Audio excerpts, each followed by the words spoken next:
The rain had slowed to a light drizzle in downtown Los Angeles, but the streets still glistened like polished glass under the fading afternoon light.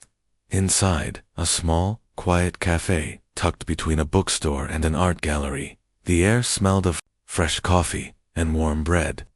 Most people passed it by without noticing, but that day it would be the setting for a moment that would touch millions. Anna sat alone at a corner table, her dark hair falling gently over her shoulders as she flipped through the pages of a worn notebook. She had been there for nearly an hour, pretending to read while trying to gather her thoughts. Life had been moving too fast. Too many flights, too many interviews, too many smiles for cameras when her heart wasn't in it. She needed this quiet. Just outside, a man in a black jacket stood under the awning, shaking rain from his hair. Keanu had no umbrella, no assistant, and no air of someone important. He looked like any other tired soul seeking shelter from the drizzle.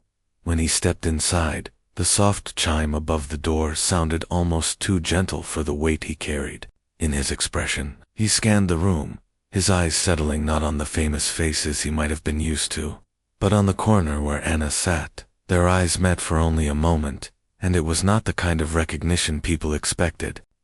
There was no sparkle of celebrity acknowledgement, no scripted greeting, just two people who, despite their different lives, recognized a familiar kind of quiet in each other. Keanu ordered a black coffee, no sugar, and when the barista turned away to prepare it, he noticed the man ahead of him at the counter fumbling with coins. The man's clothes were old, his shoes worn, his voice low, as he explained he was a few cents short. Without a pause, Keanu reached into his pocket and placed a folded bill on the counter. "Keep the change," he said, his tone light but his eyes kind. The man looked at him, surprised. "Thank you. I didn't want to bother anyone." "You didn't bother me," Keanu replied softly. "You reminded me we all have days like this." Anna had watched the entire exchange from her corner. Something about the way he said it struck her, how he didn't make the man feel small, how his kindness came without expectation. She had seen people give before, but often with the unspoken weight of being owed gratitude. This was different. When Keanu's coffee was ready, he looked around for a seat. Every table was taken, except the one across from Anna. He walked over, slowly, as though giving her the chance to refuse. "Do you mind?" he asked. She closed her notebook, a small smile on her lips. "No, please, sit." At first, the conversation was nothing more than the polite words of strangers, weather, travel, the comfort of small cafes. But as the rain picked up outside, the words grew slower, more personal. Anna told him about the weight of expectations, about how kindness sometimes felt rare in a world built on appearances. Keanu listened without interrupting, his eyes steady and calm, as if he understood more than he said. Then, he told her something she did not expect. "A long time ago," he began, "someone showed me kindness when I didn't deserve it. It stayed with me, I think. Maybe that's why I can't walk past someone who needs help."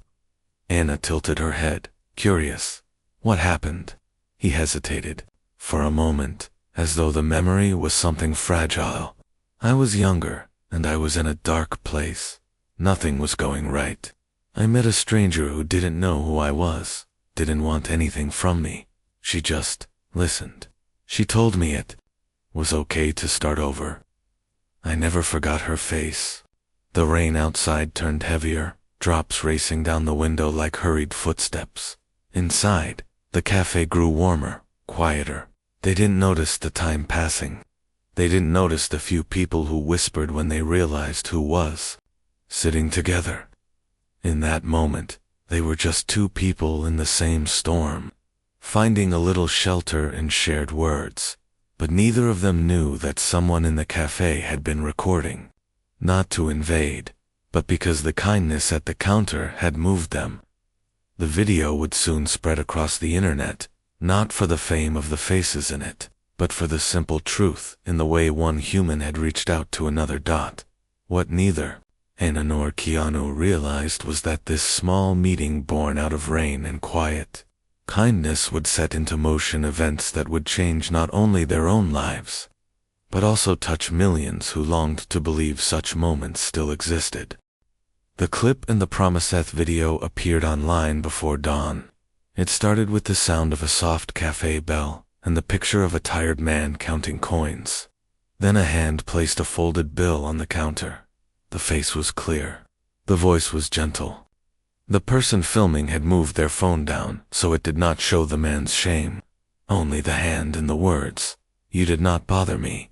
We all have days like this." Within hours, the clip spread everywhere. Strangers wrote warm comments. Some wrote jokes. Some questioned if it was staged. Some argued about who deserved help. The internet did what it always does, turn a quiet moment into a loud room. Anna woke to 100 messages. Her phone almost slipped from her hand when she saw the clip. Her heart felt strange. It was a good thing, she told herself. Kindness seen by many can inspire more kindness. But she also knew how attention can swallow truth. A real moment can turn into content. A human can turn into a headline. Keanu saw it later, after a morning run, when the city was still cool. He watched without moving. He remembered the man at the counter. He remembered how he tried to give without making the man feel small. He did not like that it was filmed, but he also understood that the person who filmed it might have been trying to share hope. He took a deep breath and sat down on a bench. A small bird hopped near his shoes, as if reminding him to be gentle with his thoughts. Their phones began to ring. Their agents called. Reporters called. Friends called with advice. Ignore it. Speak about it. Claim it. Correct it. Each voice had a reason. Each voice felt loud. Anna sent a message to Keanu.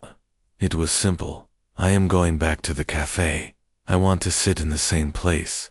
I want to make sure we did not hurt anyone by being seen," he replied. A moment later, "I will meet you there. We will listen first." The sky was pale and gray when they reached the cafe again. The barista looked surprised, then relieved. The owner, a woman in her late 50s, with careful eyes and a soft smile, came from the back. Her name was Mrs. Lee. She had run the cafe for 18 years. She held a folded napkin in her hand. "Someone left this for you," she said to Keanu. "He said you might come back." The napkin had neat handwriting. "Thank you for the coffee. I was not only short of money, I was short of courage. Your words gave me a little piece of it back. I used that piece to call my sister. I have a place to sleep tonight. I will return to pay for 2 coffees when I can." There was no name, only a small drawing of a bird at the bottom. Keanu folded the napkin slowly. "I am glad he called someone," he said. Anna looked around the cafe. It was busier than before. People took photos at the door, and then tried to act normal as they ordered. But there was a change in the air. It was not just curiosity. Some faces looked kinder, softer. Some people paid for the drinks of strangers, and then sat down without telling anyone. It was like the video had poured a little light into the room, and everyone wanted to hold a piece of it. A teenage girl stood near the bulletin board, clutching her phone and looking unsure. She kept glancing at Anna and Keanu, then at the floor.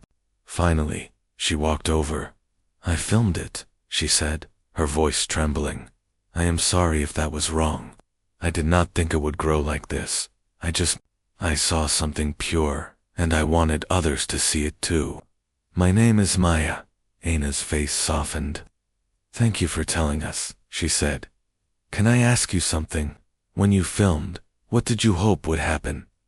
Maya swallowed. "I hoped someone would watch it and remember how to be kind. I also hoped the man who was short of money would feel less alone if he saw how you spoke to him." Keanu nodded slowly. "And what happened to you after you posted it?" Maya looked down. "Some people said nice things. Some said I wanted attention. Some tried to find my school. I feel a little scared now. I did not expect this." Mrs. Lee placed a gentle hand on Maya's shoulder. "Sit," she said. "No one is here to harm you." They all sat together at the corner table. The cafe sounds wrapped around them like a safe blanket. Cups clinked, milk steamed, rain brushed the window. Anna spoke first. "Maya, thank you for your honesty. We do not want you to be afraid. We cannot control what the internet does, but we can choose what we do next. Maybe we can turn this into something good that stays real." Maya nodded, still gripping her phone. "How?" Mrs. Lee looked toward the back counter. "A small donation." Jar sat there with a faded paper label. "Community pantry. Help your neighbors." It held a few coins and 2 small bills. "We started the pantry last winter," Mrs. Lee said softly. "People leave food on the back shelf. Anyone can take what they need. Some weeks it is full. Some weeks it is empty. We do what we can." Quiet idea moved across the table like a whisper. Anna leaned forward. "What if we set a simple rule? For every person who watches the video and writes a kind comment, we ask them to do one act of kindness offline. Not a big one, a small one. Buy a warm meal, leave a note, call someone, and if they want, they can help this pantry or a pantry near them." Maya's eyes brightened a little. "We could write that under the video," she said. "No pressure, no pride, just an invitation." Keanu looked at the old donation jar and then at Mrs. Lee. "And what if we help you quietly, too?" he said. "What if we help cover the rent when the month is hard? No names, no press, just a promise between friends." Mrs. Lee's eyes filled with tears, but she kept her voice steady. "I will accept help if it comes with respect," she said. "No one needs to be shown like a picture on a wall. People here are proud. They help each other. I do not want anyone to feel watched while they eat." "Agreed," Anna said. "Respect first. Kindness that does not take a photo of itself." They made a plan right there, with coffee cups and a napkin and the sound of rain as witness. They would post a short message under the video, written in simple words. They would not brag. They would not argue with those who doubted. They would invite. They would remind people that kindness is strongest when it is not loud. They would ask people to share stories of help without naming faces or showing pain. As they talked, the cafe door opened. The man from yesterday stepped in, hair still damp from the weather, eyes clearer than before. He froze when he saw the table, then gave a small, shy smile. "I did not come to ask for more," he said quickly. "I came to keep my promise." He walked to the counter and paid for 2 coffees. He asked the barista to give them to whoever came in after him. Then he turned to leave, but paused when he saw the napkin in Keanu's hand. "That drawing," Keanu said gently. "The bird. Does it mean something?" The man nodded. "My mother used to draw it on notes when I was a boy," he said. "She told me that birds leave the branch lightly, not because they trust the branch, but because they trust their wings." I forgot that for a while. The words hung in the air. A simple picture, a simple lesson, but it pressed on something deep in everyone at the table. "What is your name?" Anna asked softly. "Michael," he said. "I used to teach math. I lost my job a year ago. Then I lost my place. I am trying to find steady ground again." Mrs. Lee stood. "Michael," she said, her voice gentle but strong. "We serve soup here in the evening. No charge. Simple food. Come when you can. No one will ask questions. When your feet are steady again, you can help someone else. That is how we keep this going." Michael swallowed, nodded, and left with a quiet, grateful look. After he was gone, Maya looked at the others. "I want to help the pantry," she said. "My dad is sick, so I cannot work many hours, but I can sort food. I can make lists. I am good with lists." Anna reached across the table and squeezed Maya's hand. "We will make the list together," she said. That afternoon, they wrote the message. They kept it short and clear. "If this video made you feel something, Pass that feeling to someone near you. Do one small act of kindness offline. If you want to help this cafe's pantry, thank you. If not, please help the one near you. No names, no photos, just care. They posted it and then they put their phones away. They stayed in the cafe and helped restock the pantry shelf. People came and went. Some gave, some took. No one asked for proof of need. No one asked for proof of goodness. As the light faded, a final, quiet moment arrived. A woman in a blue coat stood at the door, watching them. She looked at Keanu a long time, as if searching his face for an old memory. Then she smiled, a soft, tired smile that had carried many years. I used to work across the street, she said. Many years ago, a boy came in one day, lost and angry. I did not know his name then. I made him tea. I told him it was okay to start over. I have wondered about him, now and then. The cafe seemed to stop moving for a breath. The sound of the coffee grinder faded. The soft music paused in the mind. Even the rain seemed to hesitate. Keanu stood slowly. His eyes were gentle. His voice was steady. I think I was that boy, he said. The woman's hand went to her mouth. She let out a small laugh that sounded like a cry. I did not plan to walk in today, she said. My bus stopped in front, and the rain pushed me inside. Mrs. Lee looked from one face to the other, and then at the bird drawn on the napkin. Branches and wings, she whispered. The woman in the blue coat reached into her bag and took out an old, folded card. It had a bird drawn on it, the same simple bird. She held it out with shaking fingers. I kept this, she said. From the day that boy left, I drew it to remind him he could fly when he was ready. No one spoke for a long time. The moment was too full to hold with words. Finally, Keanu took the card with both hands, as if it were something sacred. Thank you, he said. You changed my life without knowing. Maybe today we get to do the same for others. They stood together in the soft light of the cafe, as people around them kept doing small things, handing over coins, filling a jar, packing a bag of rice for a stranger. The world outside was still noisy and fast, but in that small room, something moved at a different speed. It was the speed of care. It was slow enough to notice, strong enough to last. Before they left, they made one more promise. They would do one kind act each day that no one would ever know about. No post, no photo, no story, just a seed planted in quiet soil. They would keep that promise as long as they could. They believed others might keep it too, and if enough people did that, the world might turn a little softer in places that felt hard for too long. Outside, the rain stopped. The pavement shone. A bus pulled up. The woman in the blue coat climbed on and waved from the window. Michael walked past with a paper bag of warm soup. Maya posted the message, and then put her phone in her pocket and went to help. Mrs. Lee stacked cups. Anna and Keanu stepped into the open evening air. They did not speak for a moment. They did not need to. The city lights blinked on, one by one, like small promises keeping watch over the night. Tomorrow, Anna said at last, let's keep our promise. Tomorrow, Keanu said, and the day after.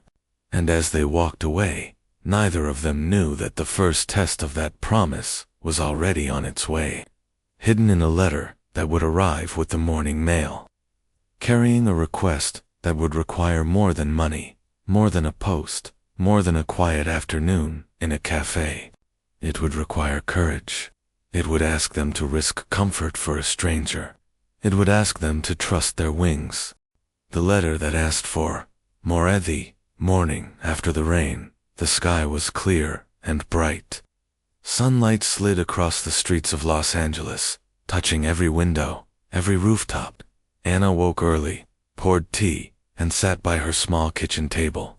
She liked mornings like this, quiet, without noise from the world yet. She had planned to read, maybe write in her notebook, maybe send a few messages to friends. But before she could begin, there was a knock at her door, not the quick knock of a neighbor, but the steady sound of someone with purpose. When she opened it, she found a delivery driver holding a plain brown envelope. There was no return address, no logo, only her name written in careful black ink. "It's for you," the driver said. "I was told to make sure you got it directly." She signed for it and closed the door. The envelope was light, but inside she could feel something more than paper. It felt like weight. The kind of weight that was not about size, but about what it might carry. She set it on the table and took a breath before opening it. Inside was a single folded letter and a small worn photograph.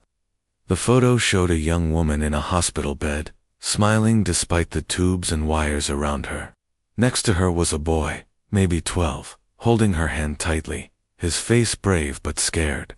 The letter was written in the same neat handwriting she had seen on the napkin in the café. "Dear Anna and Keanu, I do not know if this will reach you. I heard about the café pantry from someone who read the message you posted. I have never asked for help like this before. I am writing for my sister. She is the woman in the photograph. Her name is Claire. She has been in the hospital for 6 months.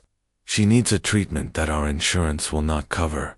I have tried everything, loans, extra jobs, selling my car, but we are still short. I do not want money from strangers who want their name on a wall. I want to keep her dignity. I am asking because I heard you believe in kindness that does not need to be seen. If you can help, please send it quietly. If you cannot, please keep her in your thoughts. Thank you for reading. Sincerely, Michaelana." Read the letter twice before setting it down. Her chest felt tight. She thought of Michael's quiet face in the café, of the bird he had drawn, of the way he had said he was trying to find steady ground again. She thought of the woman in the blue coat who had once told a lost boy it was okay to start over. Her phone buzzed. It was Keanu. Got a letter too. She typed back, "Yes, come over." When Keanu arrived, he had the same envelope in his hand. They sat together at the table, the letter between them. The morning light caught the edge of the photograph, making Claire's smile look almost alive. "He didn't ask for us to tell anyone," Anna said quietly. "He asked for quiet help," Keanu agreed. "But this is more than buying a coffee or filling a pantry shelf. This is different." "How much do you think it is?" she asked. He shook his head. "Enough to be hard. Not enough to be impossible." They sat in silence for a while. Outside, the sound of a bus hummed through the air. Somewhere, a dog barked. Life kept moving, as it always does, even when someone's world has paused. Anna finally spoke. "We could help on our own. But if we do that, we will be deciding for him. What if there's another way that still keeps it private? We ask him," Keanu said. "We meet, we listen, we find the way together." 2 hours later, they were walking into the hospital lobby. Michael was there, sitting on a worn couch, his hands clasped like he was holding something fragile. When he saw them, his eyes widened, and for a moment he looked like he might stand and leave, as if afraid of being seen asking. But they walked over slowly, not making a show of it, and sat down beside him. "We got your letter," Keanu said. Michael nodded. "I didn't know if you would." "Tell us about Claire," Anna said. He took out another photo, this one older. Claire was younger, her hair bright in the sun, holding a sketchbook. "She teaches art," he said. "She believes everyone can make something beautiful, even if they don't think they can. When I lost my job, she took extra shifts to help me. She never complained. She's the reason I kept trying. And now she needs you," Keanu said gently. Michael nodded. "The treatment is expensive. I've covered most of it. But I'm short by a few thousand. I can't do it alone. I don't want her to know I'm asking anyone." "What if," Anna said slowly, "we cover the rest quietly? No names, no attention, just the bill paid." Michael's eyes filled. "That would save her life," he whispered. "But why would you do that for me?" "Because," Keanu said, "once, someone did something like that for me. And because kindness works best when it's passed forward. Michael covered his face with his hands, breathing slowly, as if holding back a flood. When he lowered them, he looked at both of them with a steadiness that felt like a promise. If you help me now, I'll spend the rest of my life helping someone else when I can. Quietly, like you. They arranged the payment that day, speaking with the hospital office in a small room away from the lobby. No one took photos. No one outside that room would know. When they were done, Michael stood with them in the parking lot. The afternoon sun, warm on their backs. You didn't just help Claire, he said. You reminded me of something I had forgotten. The world still has people who will help without asking for something back. Anna smiled. That's how you keep the branch strong, she said, so more people can trust their wings. But as they drove away, neither Anna nor Keanu knew that this quiet act would ripple far beyond Michael and Claire. Somewhere, someone else had seen them at the hospital, not with a camera, but with eyes that carried a different kind of attention. Someone who would soon test the limits of their promise in ways they had not yet imagined. The shadow in the waiting room. 3 days passed before the call came. Anna was in the middle of preparing a small meal when her phone rang. The number was unknown. She almost let it go to voicemail, but something in her gut told her to answer. Is this Anna? A woman's voice asked. It was calm, but there was something clipped beneath it, like someone holding back too much. Yes, Anna said cautiously. Who is this? You don't know me, the woman replied. But I saw you and Keanu in the hospital lobby. I think I know why you were there. Anna's chest tightened. How? There was a pause. I've worked in that hospital for 22 years. I recognize the look on someone's face when they're there for more than a visit. I saw Michael with you. I know his sister's case. And I know something else. He's not the only one here who's run out of time. Anna gripped the phone tighter. Are you asking for help? The woman hesitated. Yes, but not for me.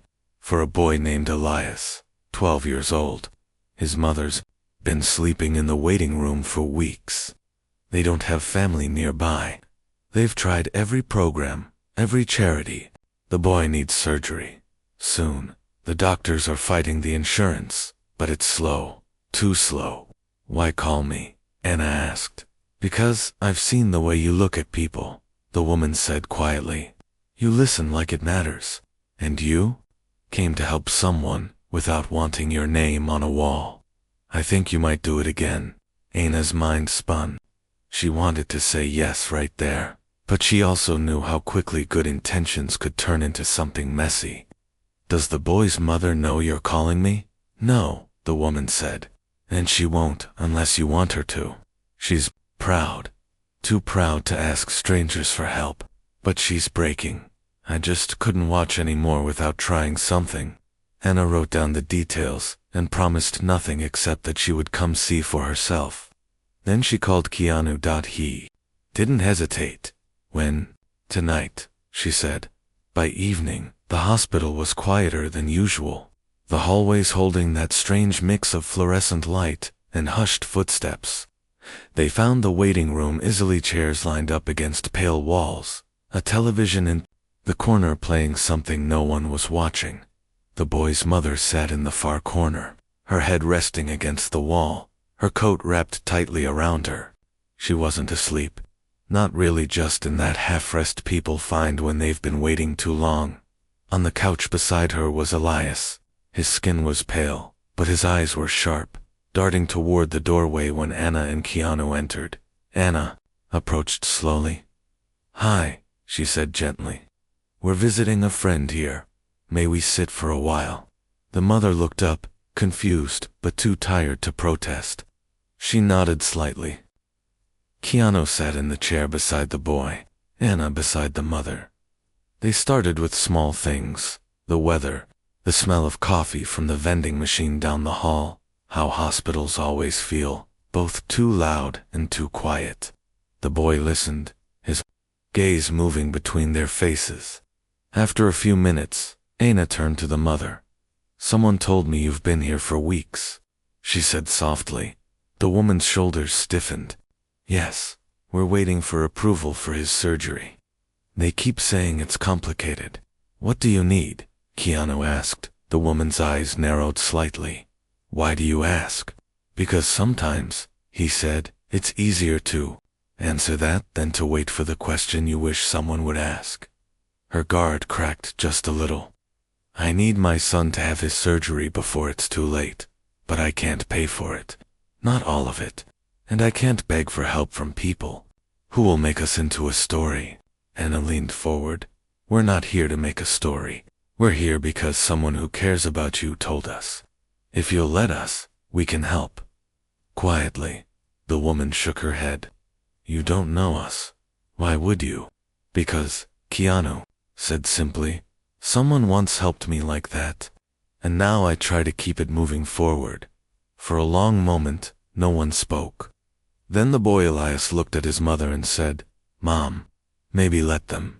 Her eyes closed briefly, like she was weighing years of pride against the thin thread of hope in her son's voice. Finally, she whispered, if you can, please, but no cameras, no names, no thanks, owed. They nodded over the next 2 hours. They spoke with the hospital's billing office. Anna handled the paperwork. Keanu spoke quietly with the surgeon. The surgery was scheduled for the next morning.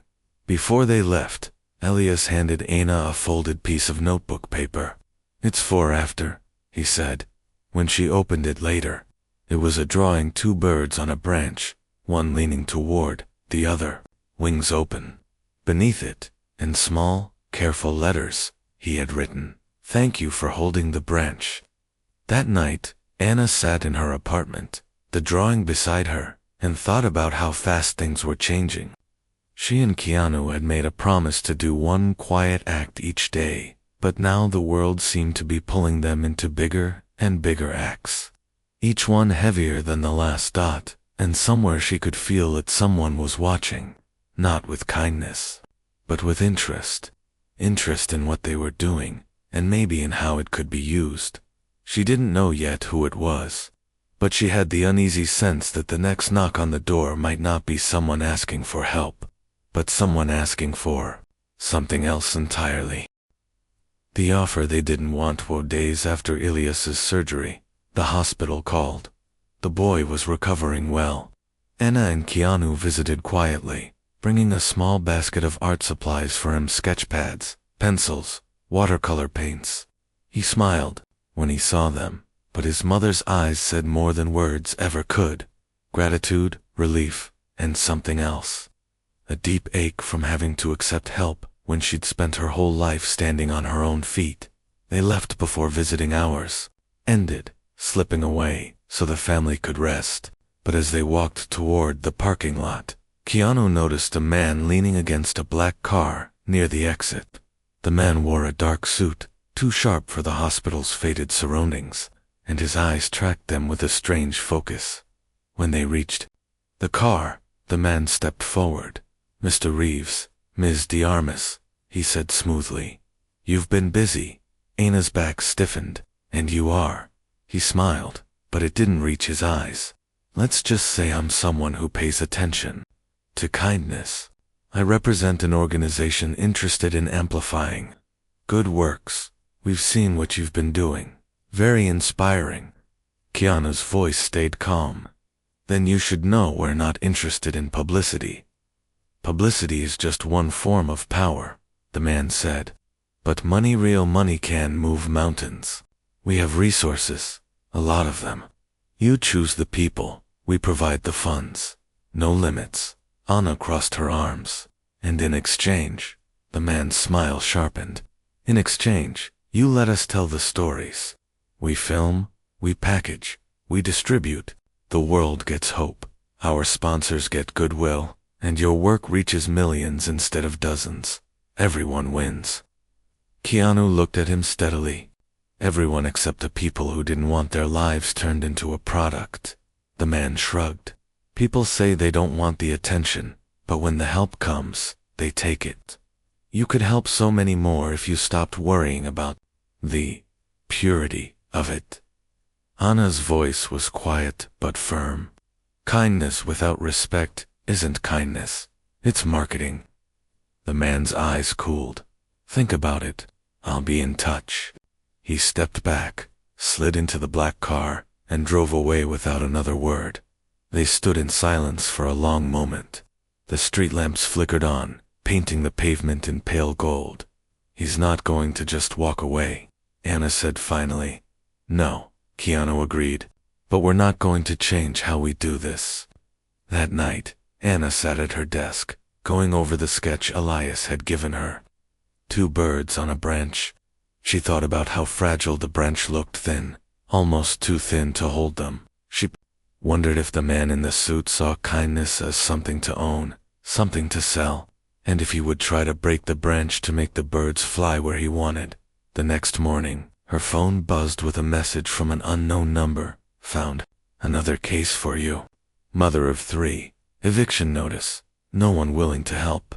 If you want to be useful, meet me at this address at noon. There was no signature, but she knew it was him. She forwarded the message to Keanu with only 2 words. He's starting. They met at a café across town instead of going to the address. Over coffee, they discussed what to do. If it's real, someone needs help, Keanu said. And if it's a setup, someone gets used, Anna replied. He nodded slowly. So we find out. On our terms. They decided to check the address without him knowing. If the case was genuine, they'd help quietly. If it wasn't, they'd know he was trying to pull them into his game. By afternoon, they were walking up the narrow stairs of a weathered apartment building. The hallway smelled faintly of dust and cooking oil. They knocked on the door. It opened, just a crack, revealing a woman's wary eyes. We heard you might need help, Anna said softly. The woman hesitated, then opened the door fully. Inside, the apartment was bare, except for a worn couch, a small table, and 3 thin mattresses on the floor, where children's shoes were neatly lined up. The story she told was simple. Too many bills after her husband's accident. Too little. Work and eviction notice on the kitchen counter. It was real, painfully real. Anna and Keanu helped her sort through the papers, made calls, arranged for the rent to be covered for 3 months, and found a local pantry willing to deliver food weekly. They left without taking a single photo, without leaving their names. As they walked back down the hallway, Keanu's voice was low. He knew it was real, but he still tried to use it. Which means, Anna said, he's going to keep finding real people and pushing them at us until we say yes to his way. Keanu glanced at her. Then we'll have to be faster than him. What they didn't see was the man in the suit, standing across the street, watching them leave the building. His phone was to his ear. They took the bait, he said to whoever was on the other end. It's only a matter of time before they realize they can't keep doing this alone. The choice they couldn't avoid. For the next week, it was like walking into the wind. Everywhere Anna and Keanu turned, another message or tip arrived. Slips of paper under cafe doors. Emails from untraceable accounts. Strangers stopping them. In public. Each one told the story of someone in need. Some were clear scams. Some were heartbreakingly real. All of them seemed to come from the man in the suit, testing how far they could stretch themselves before they bent. Anna kept a list. In her notebook, a column for real, a column for suspect. The real column was growing faster than either of them could act. We can't save everyone, she said one night, staring at the list. We're not here to save everyone, Keanu replied. We're here to do what we can, without letting it turn into a stage. But even he could feel the strain. They were spending hours making calls, arranging quiet deliveries, talking with landlords and clinic managers. They had no team, no system, just 2 people trying to keep their promise while someone else tried to twist it. One evening, as the sun fell behind the city skyline, Anna found an envelope on her doorstep. Number, name, no stamp, hand delivered. Inside was a single sheet of paper with an address, a date, and a time. Beneath it was a short message in block letters. Last chance to work together. She didn't have to show it to Keanu. He had gotten the same note. He's pushing for a face-to-face, Keanu said. Or a trap, Ana added. Maybe both. The address led to a high-rise building downtown, glass walls catching the sunset. They decided to go, but on their own terms, 2 separate arrivals, no commitment to stay, and eyes open for anything that felt wrong. When Ana entered the 27th floor, the first thing she noticed was the silence. Thick carpet muted every step. The man in the suit was standing near a long table with a view over the city, 2 glasses of water set neatly at the center. You came, he said, as if he'd been expecting them all along. We came to listen, Keanu said from behind her he'd. Come up the other elevator. The man gestured to the chairs. Sit, this will be simple. You keep doing what you're doing, but with my backing. No more worrying about how much you can give. No more sleepless nights over what you can't fix. I'll fund it all. Ana's eyes narrowed, and in return, his smile was thin. You let me decide which stories get told. Not all of them. Just enough to keep the public's interest. You'd be heroes. You'd inspire millions. You'd make kindness the most talked about brand in the world. Kindness isn't a brand, Keanu said flatly. It is if you want it to spread, the man countered. Think about the reach. Think about the scale. Ana leaned forward. And what happens to the people who don't fit the story you want to tell? The ones who don't make good headlines. He didn't answer, and that was all they needed to hear. Keanu stood. We're done here. As they turned to leave, the man's voice followed them. You can walk away now, but sooner or later, you'll see, it's the only way to keep up. When that happens, my offer will still be here if you're willing to pay the price. In the elevator, Ana's hands were shaking. He's not going to stop. No, Keanu said, but we can make it harder for him. That night, they sat in Mrs. Lee's café, the familiar scent of coffee grounding them. Maya was there too, sorting donations for the pantry. They told her everything, not the names, not the details that would put people at risk, but enough for her to understand.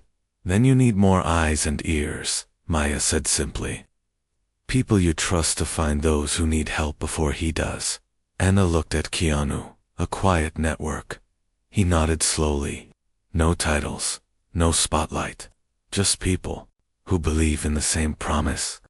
Outside, the city lights shimmered like stars trapped in glass, and in the reflection of the cafe window, Ana could see them 3 people at a table, making a plan that might just be the only way to keep the branch from breaking.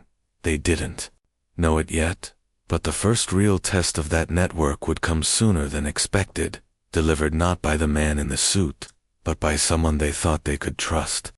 The branch Holtz test came 2 weeks later, on a warm Friday evening, when the city smelled faintly of rain on hot pavement. The cafe was closing for the night, Mrs. Lee wiping down tables while Maya stacked empty baskets near the pantry shelf. Ana and Keanu were there too. Going over the list of quiet acts the new network had managed: groceries left at doors, rent covered, clinic bills paid without a trace.